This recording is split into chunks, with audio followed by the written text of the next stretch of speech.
Hello, and welcome to another episode of Around the Verse, our weekly look at Star Citizen's ongoing development. I'm Sandi Gardiner. And I'm Josh Herman. We've got a good one for you today. Later in the show, we'll be talking to Tony Zurevec and others to learn more about the improved mission system that's set to bring a whole bunch of new gameplay to the persistent universe. But before we tackle that, it's time for another edition of Burndown, where we discuss all of this week's progress on the Alpha 3.0 release. Let's check in with the team to see what issues the devs have been battling. Welcome back to Burndown, our weekly show dedicated to reviewing progress on issues blocking the release of Star Citizen Alpha 3.0. Last week, we ended at 76 total must-fix issues, which was prioritized as 10 blockers, 50 criticals, 14 highs, 2 moderates, and no trivials. So let's catch up with the team to see how we're progressing. Couldn't travel short trip distance set too far, taking ages to go between moons or other destinations that should not have the slow version of the quantum travel. About 25 minutes ago, or half an hour ago, Mike Dillon's put a comment on it, and the way of dealing with it is for Mike to fix this issue, being to probably revert his change. So the most recent bug we got for the quantum drive had to do with traveling way too slow within the system. Our star system is massive. It's not as large as the actual solar system, but it's like scaled towards that. And we recently wanted to have short range travel between very close points, so the points around a planet. Unfortunately, our calculations, we didn't take into account how fast we were going. So what we were calculating dynamically for the short range had to do with how fast do we get to travel speed and how fast do we slow down.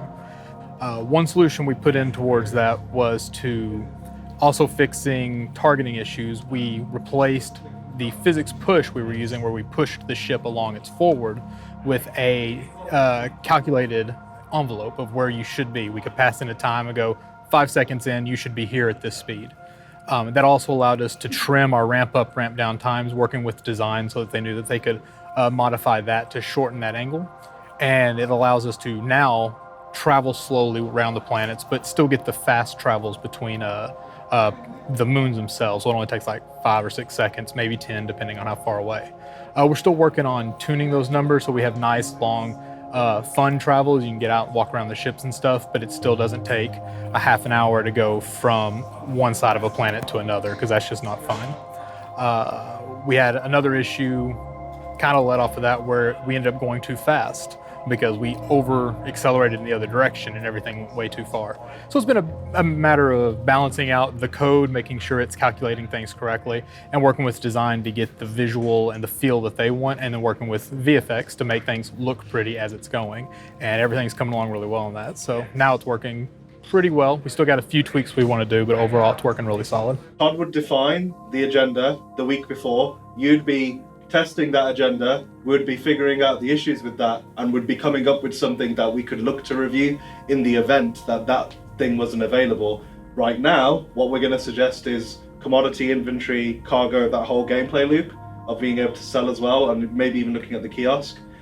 And if that does have issues, then there's other things that we can look at in terms of missions, or even areas of being able to traverse to different planets. There's a lot of different things that have been marked off for complete, so the whole idea here is, we got to look at them.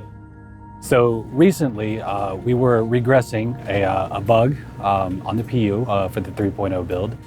I went to drop a ship onto a character on a pad, just to see the animations at first. What ended up happening is the ship exploded. The ship blows up and the player is just standing there like nothing happened, so a ship flies into him, it pauses because it's freaking out. Ship blows up and then the guy is like, no problem. There is another video, ship's like flying into a person and then blows up and the guy is just floating there like, didn't care, nothing happened. QA, we want to go bigger and better, so I spawned a Starfare. At that point, I got up to speed, and sure enough, Starfarer exploded as well. So this is obviously kind of an issue, and looking at what was going on, it ended up being a few different issues. Initially it started with why is the ship blowing up, which was, there was some code added for the Gamescom demo because small ships would like fly into the Idris and the Idris would just immediately blow up. So some code was added to like figure out the mass difference between the Idris and the ship, or like the two ships colliding into each other. And it had the knock-on effect of working incorrectly when you're flying a person into the ship, because there's obviously this huge mass difference between the ship and the person, and it worked backwards because it wasn't intended to work in this situation, and it added like huge amounts of damage to the ship and destroyed the ship.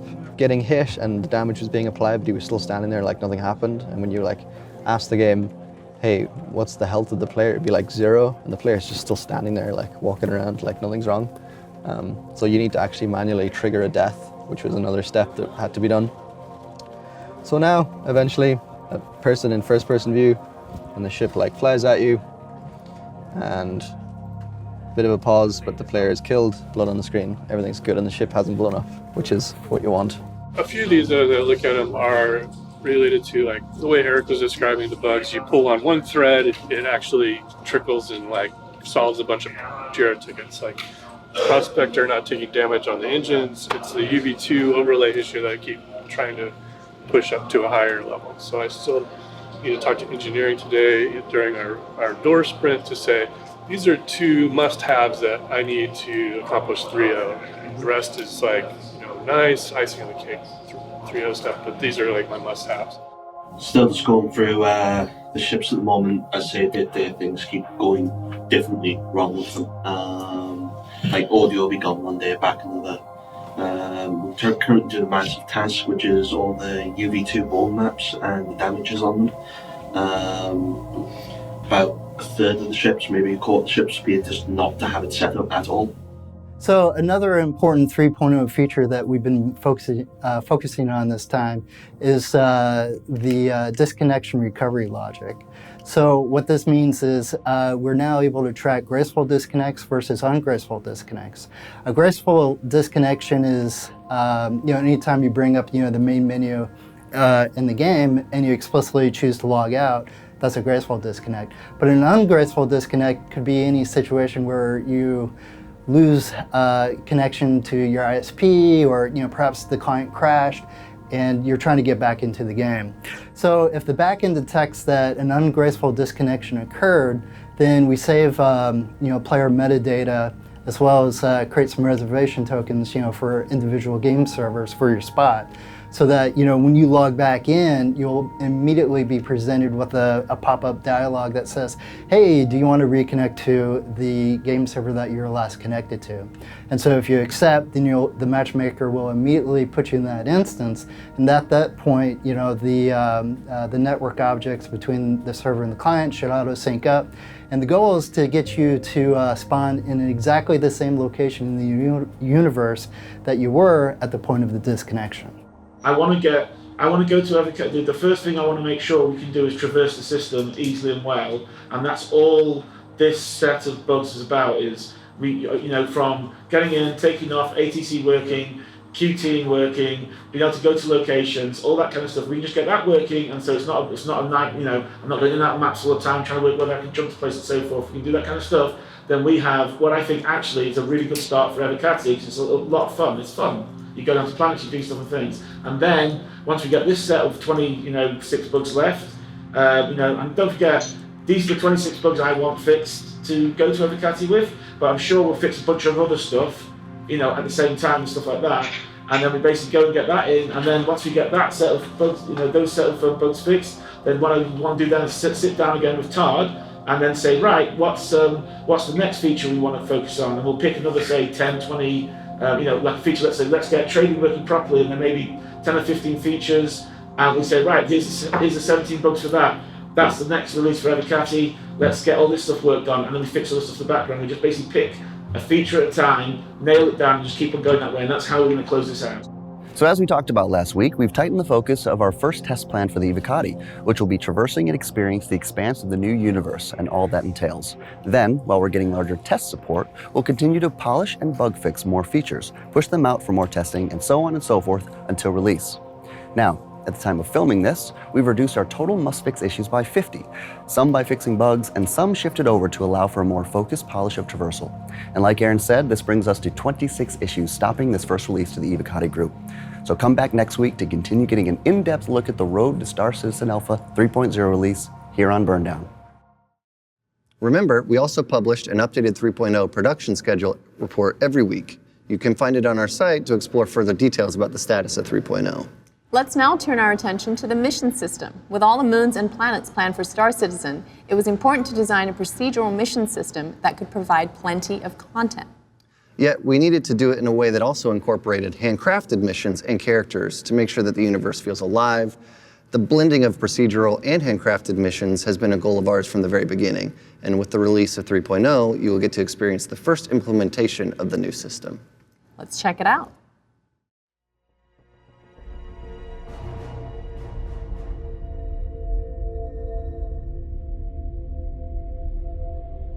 Most appealing aspect of Star Citizen to me has always been the level of freedom that it promised. The idea that you'd be able to wander through a massive and extremely detailed universe and craft your own unique path. I'm fine with limitations being imposed, but they need to be done within the context of the game, so that, for example, if a player acts like a criminal, the game needs to have mechanics in place, security forces, a bounty system, the concept of reputation, an understanding of ownership, and things of that sort, so that the game can push back as appropriate. Ultimately, it all comes down to choice and consequence. That's part of the real world, and it ought to be part of the game as well. Big challenge of the game is it's just such a large universe, and we've got to fill it with interesting content and interesting stuff to do. And the work that I'm doing on the mission system is to try and create tools that the designers can use to generate interesting content and also sort of reusable content as well. Rather than the designers having to say, in this mission, you know, there should be 3 ships and 2 of them should be pirates and 1 of them should be security. What they should be able to say is, hey, we need like a standoff mission where pirates and UEE are fighting each other. And the system can look up into the universe and go, well, actually in this part of the solar system, it's a really wealthy area, so there might be a lot of security ships. So we'll spawn a whole bunch of security ships and maybe like one plucky pirate who kind of made his way in and was trying to make a break for it. Alternatively, it could be like, oh, this is a really rough neighborhood. It's a really poverty-stricken area of the universe. It's a bit rough. We'd want a bunch of pirates, or maybe 1 or 2 pirates, but with more pirate reinforcements ready to jump in and join them. So at that point, it becomes a much more procedural living universe, rather than the designer specifically saying, hey, every time you come to this particular section of space, you will find 2 pirates fighting 1 UEE. So what we want to be able to do is to say, here's a ship, you know, it's got an engine room, it's got a bridge, it's got a mess hall, and designers want to be able to say, right, it's going to need 2 pilots, 4 security staff, a handful of engineers, go. And our system needs to be able to identify where on the ship those characters should spawn, also set them up with behaviors to run. Subsumption allows complex systems to be broken down into hierarchical components that can be quickly and easily combined to create logical and layered systemic effects. It does this via enforcing a lot of structure so that the base elements know how to properly interface with one another and so that non-programmers can quickly construct large quantities of content. The speed of implementation is actually extremely important, since larger component dictionaries equate to a greater ability for the system to craft an appropriate response to a particular set of inputs. NPCs don't start to truly look intelligent until they can understand, prioritize, and appropriately respond to a lot of different stimuli. And missions start to very quickly feel boring and repetitive if there's not enough variation. So with Subsumption, these base components are just the starting points. Many of them can be algorithmically modified, customized on the fly, so that the game can more effectively respond to a given situation. Tony's Subsumption Editor allows the designers to specify those requirements for a ship, so they can say, right, cool, you know, you need this many pilots with these behaviors, you need this many janitors with this, you know, these behaviors. But picking sensible locations to spawn these characters has been quite a challenge. I mean, we did end up for a while with characters spawning on top of tables and, you know, stood on the top of the spaceship. And then over time, we've kind of refined it and we've gone, well, they're not really sensible places for the characters to be. So it's been an improvement, you know, a slow process, but we got there. The thing that Subsumption allows us to do is I can just find a location on 3 planets. I can find an outpost on one of those planets out of tens of hundreds of outposts, however many we have. And then I can find a room, and then I can spawn a box in whichever one of those. It's now reached the point where designers have moved away from flow graph entirely, which was a particularly important milestone since they're now able to start realizing some of those inherent force multipliers. We're now in the process of, we're now in the process of training designers how to most effectively utilize the system.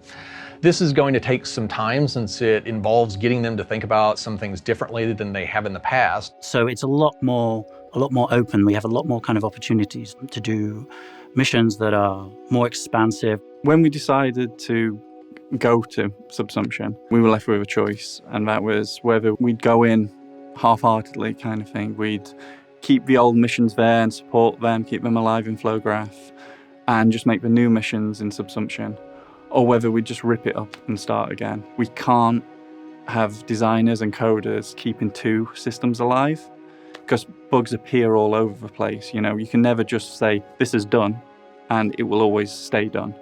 You have to always support these things. So yeah, we started again, and that gave us the opportunity to revisit all those old missions and give them the Subsumption touch, which is like, we can never do the variety, like the randomization, things like that.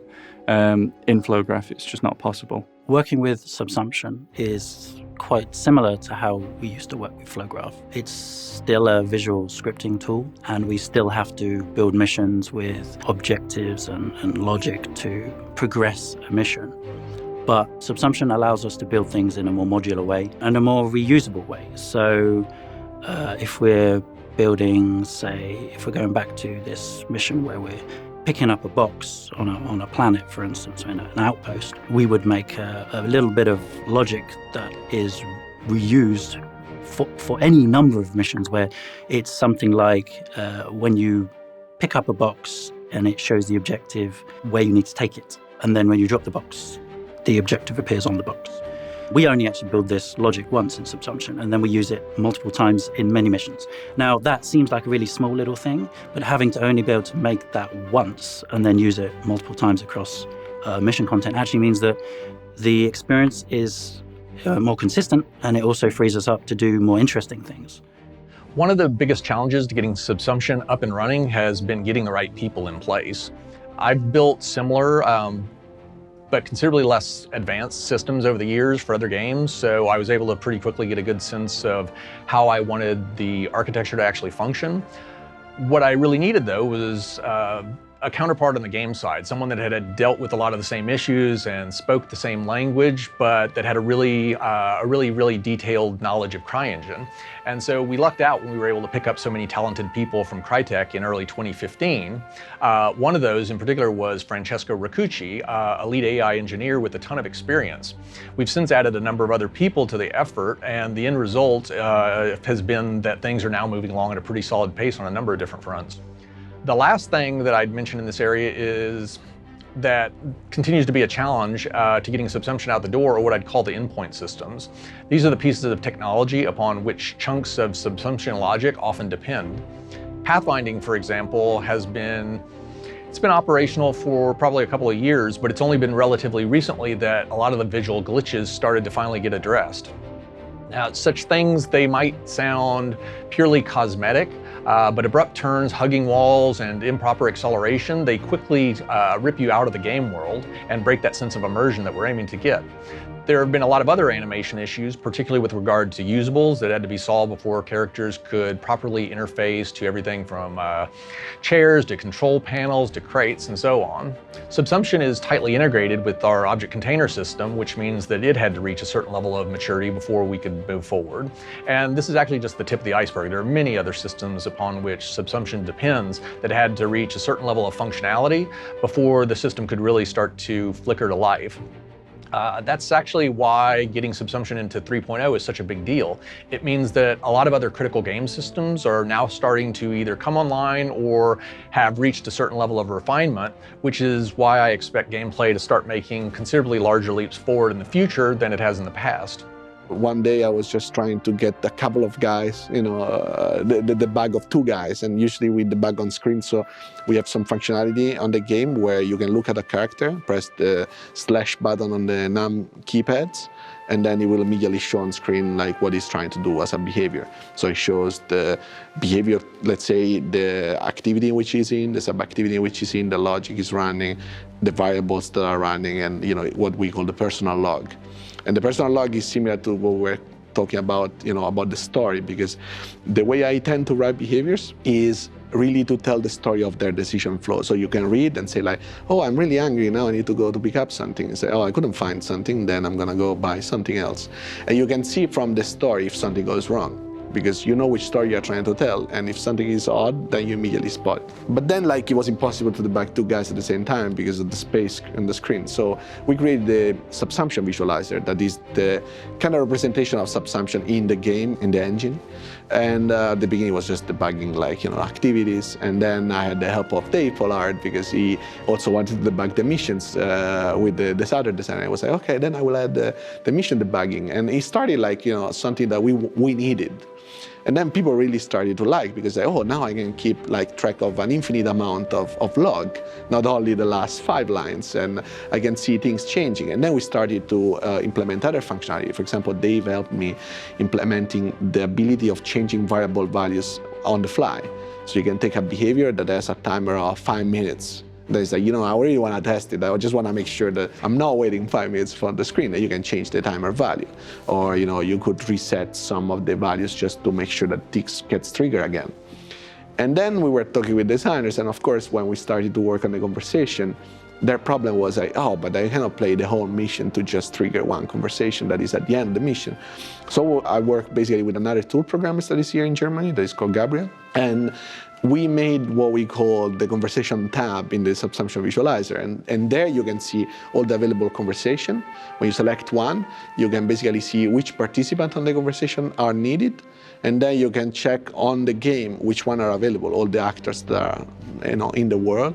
You can select them and then press start, and you can re-trigger a conversation over and over again to make sure that the flow of the logic is correct, or you want to test the lighting on the game, you can trigger the conversation and make sure the lighting is good. Or is the setup correct? Yes, you can re-trigger it again. Or you want to see the animation blending, if everything is correct for animators, they can just make a test map, place 3 guys, if the conversation has 3 guys, and trigger it even not in the real environment. So we're basically trying really to make a tool that allows designer to speed up in their process. Because the other thing I always liked really to push is, if you don't allow designers to be quick in what they're doing, they will have fear of iterating. And if they have fear in iterating, you don't get the right gameplay. The idea is basically that if you allow designers to have the right tools, they can iterate much more on their levels, on their logic, and this you can achieve the best result for gameplay reason. You just don't want to make designers scared of iterating over the logic, like, oh no, if I change this one now, I need to spend another 5 minutes to retest it, and I don't have time for that, right? There should always be time for tweaking and iterating, and this is what we basically want to achieve. The mission system and the activities and the reputation, they all live under the Subsumption umbrella. So the good thing is, and this is why we did it that way, is because we want to be able to access all different systems within all the logic of the game. So the mission is basically the core flow of the game, right? It can be single-player campaign where the mission is pretty much your campaign, and then the sub-missions are the chapters of the game, or the sub-missions of the chapters. PU missions will be completely more generic and more dynamic. And basically this mission will access data from the characters that are available in the world, what they are doing, what their reputation is, the layout of the world, so we can access from the object container structure, for example. This is like the root of the universe. We want to go to this planet, and we know exactly which planets we have available. But then there are other things that we generate at runtime. Let's say we spawn a pirate ship, a pirate Idris, with a specific crew member. And this one is defined in Subsumption, in the specific platform structure. And this spaceship with the crew can be accessed by the mission system to give either commands to the guys or to create a specific logic that you want for telling the story, right? And basically this is the reason why we spend time refactoring all of this, because it's just the only way in which we can create specific logic that is reusable across all the parts of the game, and that we can basically expose the game in the right way to the designers. Designers want to be able to obviously create content for the world, and they find that they want to be able to give spawn ships, give them instructions, tell them to fly to a point, shoot a target, defend an area. Because it's a new tool and it's because it's new data that the designers are putting in, we then have to go, all right, cool, so you guys want to be able to defend an area. So we go away and we go, right, that's what they need now. So we get Tony to add the function to his editor. We then go to the game code and build that, defend an area code up so that the ships are then able to do that. Then we pass it back to the designers who go, all right, great, now they can defend an area. We now want them to be able to fly off into space in a formation and lead an attack. So we're like, okay, cool. So it's the same sort of thing. We go back to Tony and say, right, now that they've got this, they want this extra thing. So he starts adding it to his editor. And meanwhile, we start handling it in the game code where we're able to, build up features one by one until the designers have this massive toolkit available to them to build new content. There are different ways of getting missions and different ways, of just accept missions. So a lot of your interaction will happen through your mobi-glass as well, so you can see what's available to you even from a mission giver. Maybe it's not going to give you just one mission. It's going to say oh look, I have this bucket of missions available for you, which one you want. And the same is around. You can say oh, now I'm in this area of the space, there are these missions that are available to me, I want to accept this one. There's certainly two types of missions. There are the more story-focused missions, I guess, where there's a mission giver who says, hey, I've got this situation, please go deal with it. Here it is. And they give you an objective to meet, and then you fly off and meet that objective, or don't meet that objective. So the mission breaker is a system that runs on the servers and takes into account the player's reputation and criminal status and various other economic factors in the area that they're in, and generates a list of missions appear in the player's mobi-glass and allows them to just accept the things that they're interested in. And it also talks to the mission givers as well, and the mission givers can ask the mission breaker what missions are available that they can offer to the player as well. So it kind of does all these things together. The other kind of mission is kind of random encounters in space. It's possibly wrong to call them a mission. It's more of a random encounter in space. But in terms of how the designers would set it up, it would still be built as a mission. Just the trigger would be you're flying in space, nothing's happened for a while, and you've entered an area that feels like it needs some action. And we go, hey, here's a spontaneous mission that's popped up. You don't necessarily get an objective. It might pop up on your radar and say, there's a rescue that needs happened, or we've detected pirates in the area, but it would still be handled as a mission. But yeah, that would be more of a take it or leave it kind of situation, as opposed to the missions where someone's explicitly said, hey, I've lost my dog, go find it. And you're like, I've got you. I'm going to accept this mission and go do that. Designers can create timers or different logical triggers. So it can be if you enter a specific area where you shouldn't enter, maybe, and then it's oh, now I start to spawn lots of pirates. Or it's oh, you're very close to finish. You save 5 out of 6 characters. Now I will send you, a lot of pirates. So they can really generate the logic they want and create the logic they want through this tool. This tool is super generic and it's just very efficient because we try also to run only the logic that is active in that moment. So we can run a lot of missions or a lot of characters. I've never had any interest in purely procedural content as, in practice, I think it tends to feel very formulaic and repetitive and bland. That approach, it gives you a practically infinite amount of variation, but when there's nothing more, I think that it falls apart on the experience. It lacks the depth to really make an area feel alive and unique and interesting. My personal taste is that I want key NPCs at a given location, for example, to have real backstories and well thought through motivations and reasons for being there in the first place, and not to be NPC facades that have had their traits rolled from a random number generator and whose connection to the rest of the universe feels isolated and bereft. We actually use Procedural Tech extensively, but it's just one of many tools within the pipeline. And its primary purpose is to set up the background, the canvas upon which a more detailed and intricate picture is going to be handcrafted. We're actually taking that concept one step farther and allowing handcrafted content to be algorithmically placed onto procedural backdrops and then customized in real time based upon inputs from the game. Tony always kind of said, the game should be this interactive universe, like this very emergent gameplay style universe, so that rather than having everything hard scripted and feeling like, it's been placed there and you turn up and it just was there, it feels like it should be reactive to the player. So as the control of power in the universe ebbs and flows, then so should the encounters that you come across. From experience, players seem to enjoy things happening that aren't quite supposed to happen, so long as it's not game breaking and so long as it's not like ludicrous. If a pirate's attack popped up in a safe stronghold, but it only happened the once, it would be this rare event that I don't think players would have a problem with. I mean, obviously, if it started happening all the time, people would start seeing it as a bug. But it is fun for these things to randomly get thrown in. I mean, that's partially the power of the system. If we were able to make it so that it's able to choose that just enough so that it's keeping players entertained, but at the same time not enough that people go, well, this just doesn't make sense. Logically pirates wouldn't be attacking this base. Then I guess we've done our job right. The players make their own stories as part of the game. So it's like they're flying along, they find there's a pirate ship attacking a civilian vessel, and they fight off those pirates and rescue the civilian. They're then later able to find that civilian ship is elsewhere, and it's almost like they're tracing the threads of these stories on their own as they're being built around the player. That's not to say that'll always be the case. I mean, sometimes it will just be, here's some pirates, let's fight those pirates.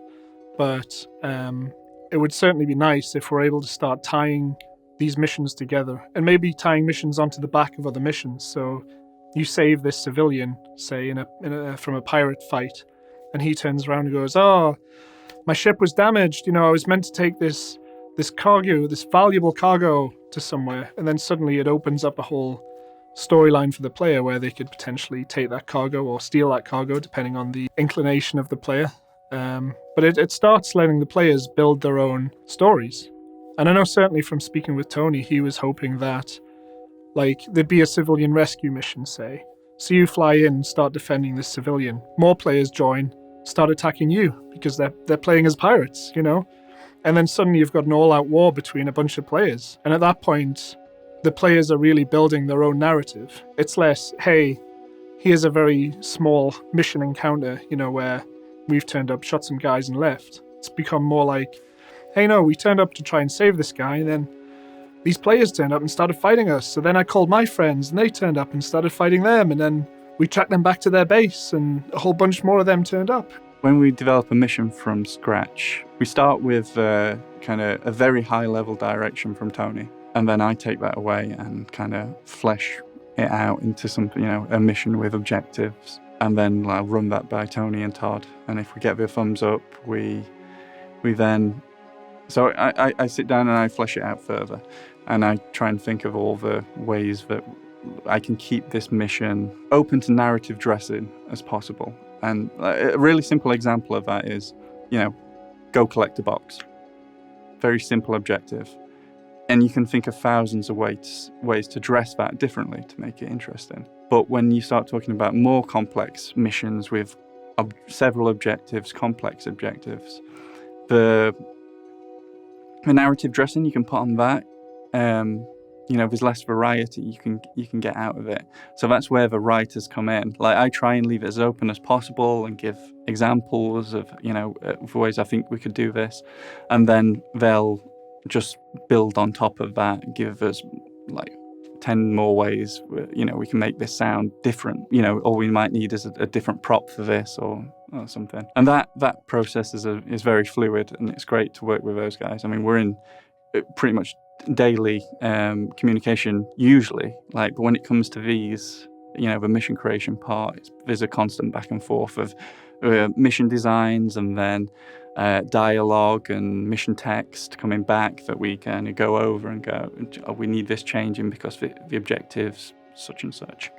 We'll come up with things that affect the way the lines are written, and these the writers Dave and will pitch something back to us, and we'll go, that's amazing, and turn it into a mission or an objective. Honestly, it's great working with those guys and being so close to them, and it's great when they come over here as well.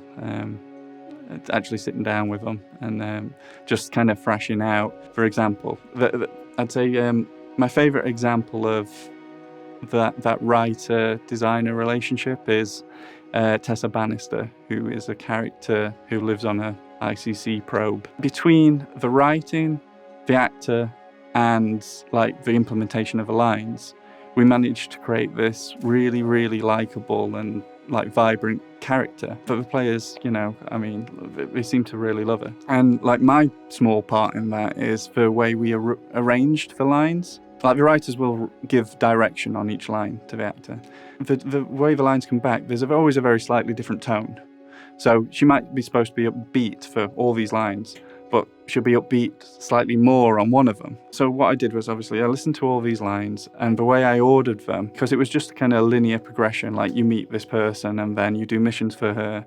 And so when you meet her at first, she's as neutral as this actor can be. She's very like buoyant, but she's quite neutral. And then the more missions you do for her, she likes you more and more and more and more friendly kind of thing, until she's genuinely excited to see you. And just building that kind of arc for her was like I really enjoyed that, and it seems like the players really felt that too. So the intent of the mission system is to be able to create this. It's a universe, right? We can't be designing individual missions to fill it. We have to, and crafting individual missions to fill it. So what we tend to do is create mission types, which themselves can, like, there's a base like flow, but they can be in random places. It can be a completely different reason for needing to do this mission.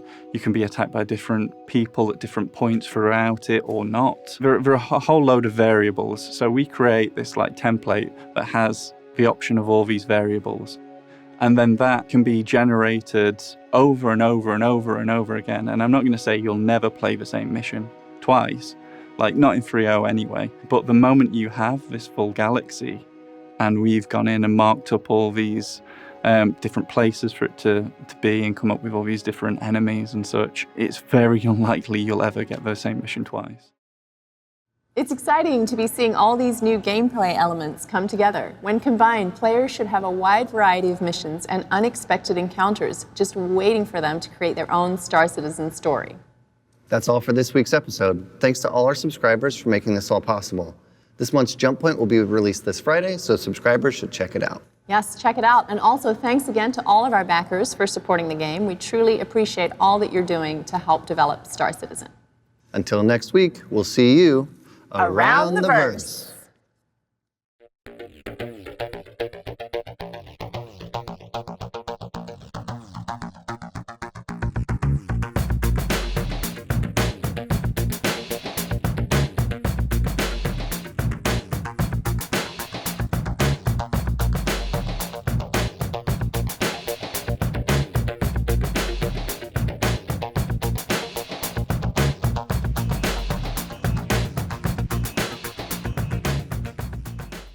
Thank you for watching. So if you want to keep up with the latest and greatest in Star Citizen and Squadron 42's development, please follow us on our social media channels.